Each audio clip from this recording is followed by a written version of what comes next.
Hello. I've been asked if I would put up an occasional video commenting on matters of public interest to us all. Short and pithy is the ideal.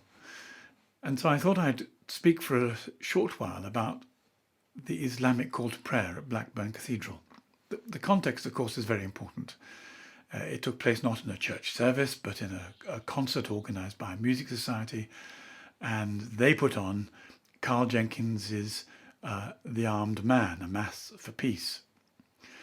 And I imagine that everyone thought it was just going to be one of those moving things for armistice, a piece of cultural enrichment, except that the second movement has the option for an imam doing a call to prayer.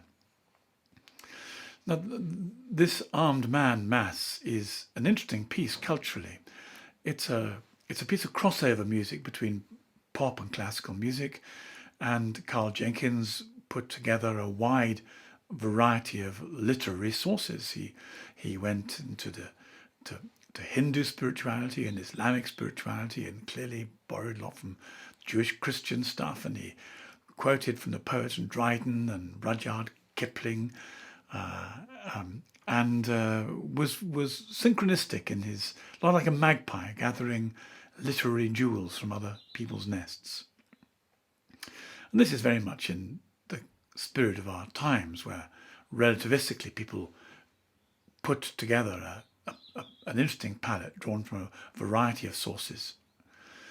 And actually, particularly if we use the image of music, you have dissonance and harmony, and dissonance and harmony work quite well together. One gives way to the other to cheer us up. And in that sense, a kind of smorgasbord of different ingredients is quite a pleasing thing. The problem is, whilst you can do it with music in terms of crossover between pop and classical, and you can do it in literature by mixing Rudyard Kipling and Lancelot and Guinevere and First World War poetry, you can't do it with some kinds of theology. Well, why is that? The answer is because unusually, whereas some religions allow for a certain amount of overlay and mutual amplification, I would think, for example, of Zoroastrianism, which is really very close to the Jewish and Christian traditions in its understanding, its revelation, I would say, of the struggle between good and evil. Islam sets itself with a particular agenda to contradict Christianity and to hate Judaism. So although in terms of the way people are educated today, thinking there is no absolute truth, there is no right or wrong, we can do what Carl Jenkins did with his music and lyrics, we can just put things together in a rich mixture, and therefore it's a rather nice thing to have a bit of Islamic call to prayer as a sort of piece of exotic spirituality in a cathedral. The reality is entirely different. For in the Quran, Muhammad essentially declares Jesus to be a fraud. He says that whilst Jesus was correct about some of the things he said about himself, he was not the Son of God. He was not crucified and rose again. And indeed, the call to prayer is an invitation to Allah to deliver Muslim from the evil ways of other religions. And Muhammad specifically has in mind Judaism and Christianity. So what do we have then if we have a call to prayer in a Christian cathedral?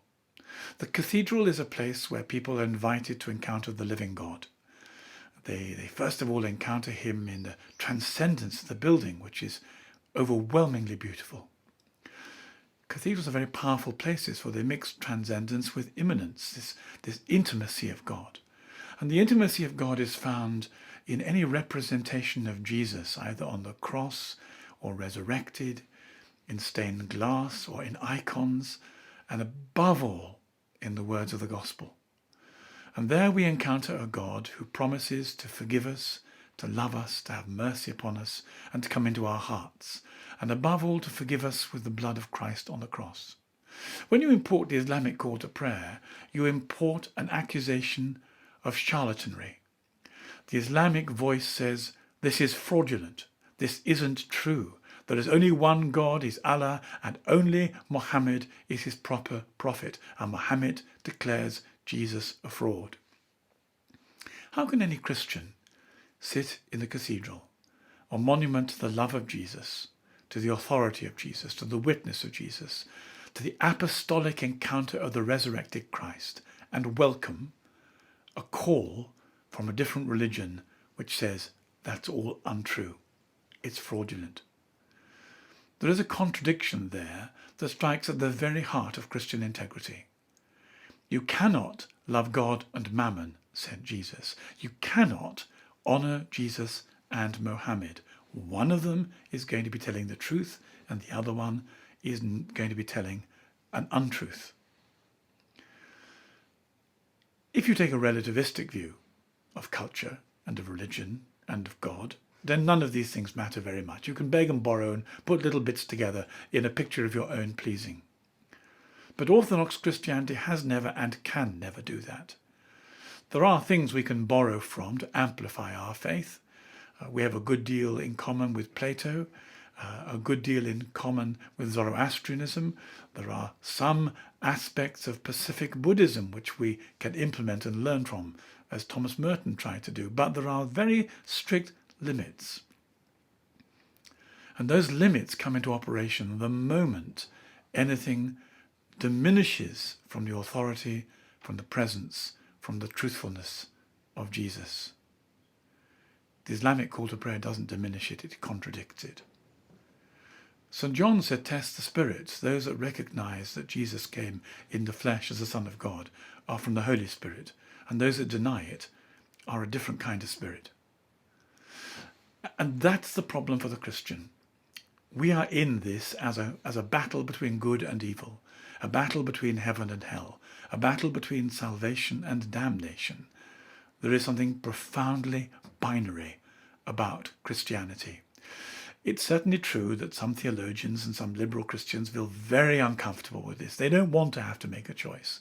They don't want to implement what Jesus taught about the narrow road and the broad road between heaven and hell. They'd rather be welcoming, affirming, kind, non-judgmental. But actually, this entirely mistakes what Jesus came to teach. It is a form, particularly in Anglicanism and the Church of England today, that is very popular and is intended not to cause any offence.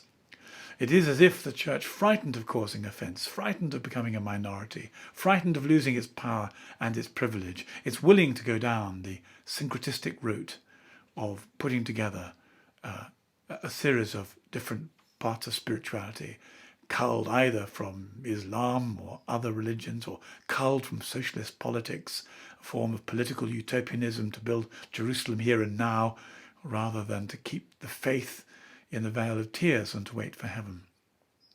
But it isn't Orthodox Christianity. We know that because it doesn't fit in with the scriptures, and it doesn't fit in with what Christians have always, at all times, believed.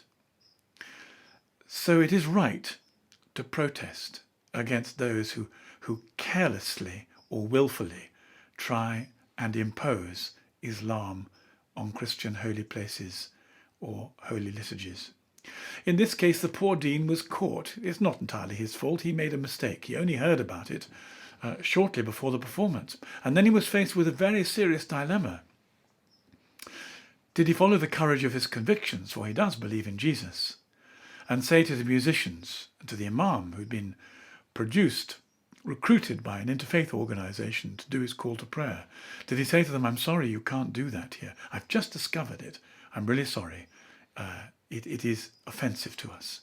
It undermines our integrity. Or did he take the easy route and say nothing because he didn't want to upset them? Well, he chose to upset other Christians. He chose, in fact, to upset Jesus. He chose to upset the living God rather than upset the good bourgeois, well-meaning music society and the nice, I'm sure, perfectly kind and respectable imam they had brought in to share his wares. But then that's a choice that we all have to face from time to time. What price are we willing to pay for our love of Jesus? What are we going to give him back in terms of our gratitude for what he gave us? Actually, the dean balked. Maybe he's learned his lesson, and next time he may be a bit stronger and more courageous.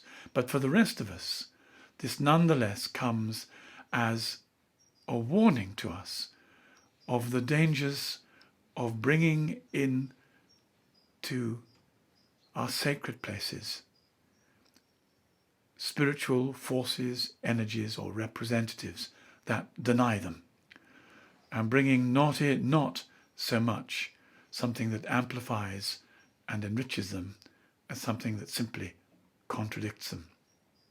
In this struggle between truth and unreality, between truth and lie, we have to stick to the truth.